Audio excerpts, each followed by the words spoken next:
ministro Alexandre de Moraes poderia sofrer um processo de impeachment nos próximos dias? E por que eu estou falando isso?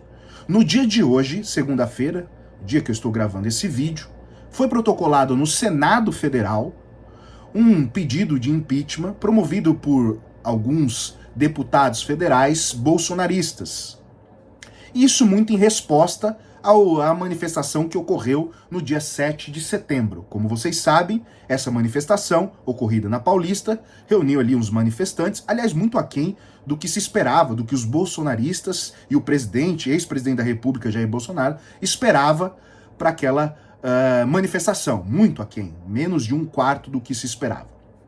Pois bem, o fato é que houve uma manifestação pedindo o impeachment do ministro Alexandre de Moraes em razão das últimas decisões que ele tomou. Em especial, a decisão que tirou do ar o X, antigo Twitter. Pois bem, é fato que para que haja um processo de impeachment, é necessário que o agente político tenha cometido um crime de responsabilidade. E os crimes de responsabilidade estão estipulados, eles constam da Lei 1079 de 1950, certo?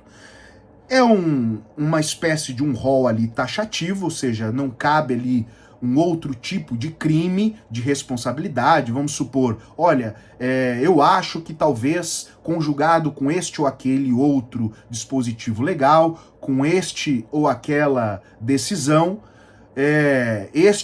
este fato seja um crime. Não, só é crime de responsabilidade aquilo que está estipulado na Lei 1079 de 1950. Claro que essa lei não trata só dos crimes de responsabilidade cometidos por ministros do STF, mas também pelo presidente da República, também pelo vice, pelo procurador-geral da República, pelos ministros de estados, enfim. Claro que cada qual ali dentro da sua área de atuação, certo? Não vai ser o mesmo tipo, né, o mesmo fato para todos eles. Perfeito. E você, não importa aí o seu espectro político, você há de convir de que só vai ter viabilidade esse processo de impeachment se o que está na lei é o que o ministro Alexandre de Moraes teria cometido, tá? Então eu não vou aqui já me antecipar, mas eu vou ler cada item do artigo 39, aliás, recomendo que vocês leiam o artigo 39 da Lei 1079 de 50, e vamos verificar se o que está na lei se enquadra, aliás, se o fato cometido pelo ministro Alexandre de Moraes se enquadra aos dispositivos da lei. Em não se enquadrando, não há crime de responsabilidade e, portanto, não há impeachment, certo? Uma análise fria. Então vamos lá. O artigo 39, conforme eu disse, diz que são crimes de responsabilidade dos ministros do Supremo Tribunal Federal, item 1, que altera por qualquer forma, exceto por via de recurso, a decisão ou voto já proferido em sessão do tribunal. Vou explicar. Imagine o seguinte: um ministro qualquer do STF dá uma decisão, profere uma decisão no dia de hoje. E aí no dia posterior, ele decide alterar a decisão que ele deu no dia anterior. Poderia fazê-lo? Não, não poderia. Se o fizesse, crime de responsabilidade. Entretanto, se houver um recurso, aí ele poderia alterar a decisão que ele tomou. Explico. Vamos imaginar que o ministro A tenha dado uma decisão monocrática. E aí, a parte que se sentiu prejudicada promove um recurso, interpõe um recurso, e esse recurso é levado para o pleno. E aí, o ministro, refletindo melhor sobre o caso, aquele que deu a decisão monocrática, decide alterar a sua decisão. Poderia? Neste caso, poderia, porque é em razão de um recurso. Ok? Então, este é o item 1. Percebam que, analisando a decisão do Alexandre de Moraes, as últimas, em especial a que tirou o Twitter do ar, não se enquadra nesse item. Tudo bem? Vamos para o próximo item. Proferir julgamento quando, por lei, seja suspeito. Suspeito, você teria que recorrer ao Código de Processo Civil, que fala das possibilidades de suspeição. Não é suspensão, é suspeição com I, de suspeito, tá? Bom, quais são lá os enquadramentos para suspeição? Mas vou dar aqui um exemplo. Vamos imaginar que o juiz, e aqui não precisa ser só ministro do STF, qualquer juiz que for suspeito não pode julgar o caso. Uma obviedade. Imagine que ele tem interesse no caso. Imagine que ele vai condenar uma determinada pessoa a pagar 10 mil reais, aqui um exemplo hipotético. E essa pessoa que vai receber os 10 mil reais, ela é devedora do juiz que determinou a decisão, que proferiu a decisão. Veja que há aqui uma relação de suspeição, certo? Eu dei só esse exemplo, existem outros exemplos que estão na lei, no Código de Processo Civil, mas já lhe adianto, nenhum que tenha a ver com a decisão dada pelo ministro Alexandre de Moraes. Logo, não se enquadra as decisões do Alexandre de Moraes, não se enquadra, ele não tem uma relação de suspeição com nenhuma das partes ou com o caso em si. Item 3. Exercer a atividade político-partidária. Bom, aqui é o seguinte, todos os agentes políticos, presidente da República, deputados, juízes da Suprema Corte, todos eles têm preferências políticas. Todos eles podem externar as suas preferências políticas. Não há nenhuma vedação para isso. Veja que o que há vedação é para que ele não tenha uma atividade político-partidária. Exemplo, fazer parte de um partido político, ser filiado a um partido político. Exemplo, militar em uma causa do partido político, até porque ele pode julgar aquele partido político e daí seria suspeito para fazê-lo, né? Então, para evitar essa suspeição, veda-se que o juiz tenha uma atividade político-partidária, certo? E se tiver, crime de responsabilidade. Então, veja que a decisão do ministro Alexandre de Moraes não se enquadra como atividade político-partidária. Item 4. Ser patentemente desidioso no cumprimento dos deveres do cargo. Vou dar aqui um exemplo de dever do cargo. Proferir decisão. E o que é ser desidioso? É não proferir decisão. É o juiz preguiçoso. É o ministro preguiçoso. Por exemplo, está uma série de processos acumulando lá na turma que o juiz, no gabinete que o juiz,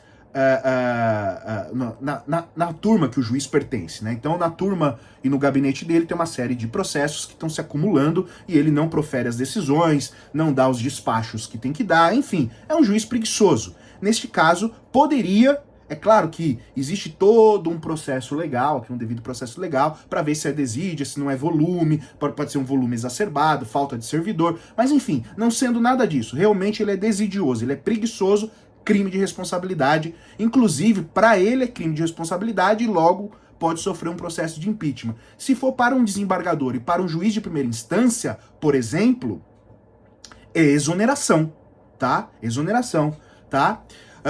Bom, não se enquadra aqui as decisões do ministro Alexandre de Moraes, em especial a última, que derruba o X, não se enquadra em ser ele desidioso, muito pelo contrário. Ele até deu uma resposta muito rápida a um processo que tramitava ali, que tramita ali sobre a sua presidência, certo? Quinto, item 5. Proceder de modo incompatível com a honra, dignidade e decoro de suas funções. Olha só, a função de um juiz, da Suprema Corte ou não, juiz de primeiro grau ou um desembargador, é ser imparcial. Cuidado, aqui, ser imparcial é no sentido de não ter lado. Ele não tem lado. Ele não tem interesse de ajudar uma parte ou de ajudar outra parte, certo? Não tem esses interesses. Além disso, julgar os casos que chegam a ele sem ter nenhum tipo de rabo preso, comprometimento, etc, etc. Não tendo nada disso, ele não atenta contra o decoro. Claro, tem outros casos é que decoro nestes casos de crime de responsabilidade, é bem verdade, como esse conceito de honra, dignidade, é um conceito muito aberto, a gente não sabe exatamente o que seria isso. Eu tô aqui tentando achar algum indício de solução para conceituar esse honra, dignidade e decoro. Agora, eu poderia trazer aquilo que o STF diz que é decoro parlamentar para aqui, né? Seria talvez um caminho. Não estou dizendo que o STF tenha dito isso que eu estou dizendo. Estou dizendo que é um caminho possível de interpretação, tá? Mas o STF não enfrentou esse dispositivo da lei, esse item 5 do artigo 39, para dizer o que é honra, dignidade e o que é decoro nas funções. Mas eu fazendo aqui uma interpretação desses dois dispositivos que são abertos, para dizer o seguinte, olha, talvez o juiz que não tenha ali um comprometimento com nenhuma das partes, no caso ali da decisão do Alexandre de Moraes, ele não teria, muito pelo contrário, a única parte do outro lado é o X, ele não tem nenhum tipo de acerto com o X, seria até o inverso, né? Em eventual decisão, violação à lei, como ocorreu no caso concreto, o ministro Alexandre de Moraes não suspendesse o X. Aí a gente poderia suspeitar se talvez não teria nenhum tipo de mácula a decisão. O que não é o caso também, não se enquadra aí. Bom, esses são os 5 itens do artigo 39 que diz o que é e o que não é responsabilidade. Crimes de responsabilidade. Portanto, não se enquadra em nenhuma dessas hipóteses o crime de responsabilidade. A decisão do Alexandre de Moraes não se enquadra nesse particular. E aí fica a pergunta. A decisão que ele tomou é uma decisão inconstitucional? É uma decisão ilegal? Ainda que fosse. Não é motivo para impeachment. Conforme vocês acabaram de observar. Não diz aqui, se o ministro der uma decisão inconstitucional ou ilegal, será passível de processo de impeachment e, enfim. Não tem isso. Não está. Ainda que for. Não é. Não é nenhuma decisão inconstitucional, nenhuma decisão ilegal. Mas ainda que fosse, não seria o caso de processo de impeachment. Perceberam? Bom, e se é uma decisão inconstitucional, e se é uma decisão ilegal, o que eu faço? Recorro. É assim que é na prática do dia a dia forense. Para quem atua com processo, eu mesmo tenho várias decisões em desfavor aos meus clientes que são ilegais. E eu recorro. Às vezes reverto, às vezes não. E assim que é a vida do dia a dia no direito. É assim que é, né? Não está contente com uma decisão? Recorre. O fato de uma decisão não agradar, e sempre ela vai desagradar alguma parte e agradar uma outra parte. Imagine que uma parte que se sinta ali prejudicada pela decisão decida, no caso do juiz de primeira instância do desembargador, exonerá-lo.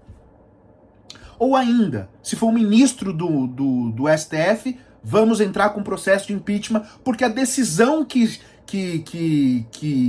foi prolatada não me agrada, ou não agrada a minha vertente política, ou não agrada aquilo que eu acho que seja a liberdade de expressão. Até porque a decisão que foi tomada, alguns dizem, olha, viola a liberdade de expressão. Olha, recorre. Se viola de fato a liberdade de expressão, recorra. Mas não é motivo para impeachment. Eu ditei aqui para vocês os 5 itens que se referem ao crime de responsabilidade. A decisão do Alexandre de Moraes, nenhuma decisão dele se enquadra nesses 5 itens. Logo, não há motivo para processo de impeachment. Certo? Espero ter ajudado. Espero que você desenvolva um senso crítico e não caia nessas narrativas. Leia a lei. É o caminho mais simples para talvez solucionar parte dos problemas. Certo? Muito obrigado e até a próxima. E estou voltando aqui para o YouTube, né? Até mais.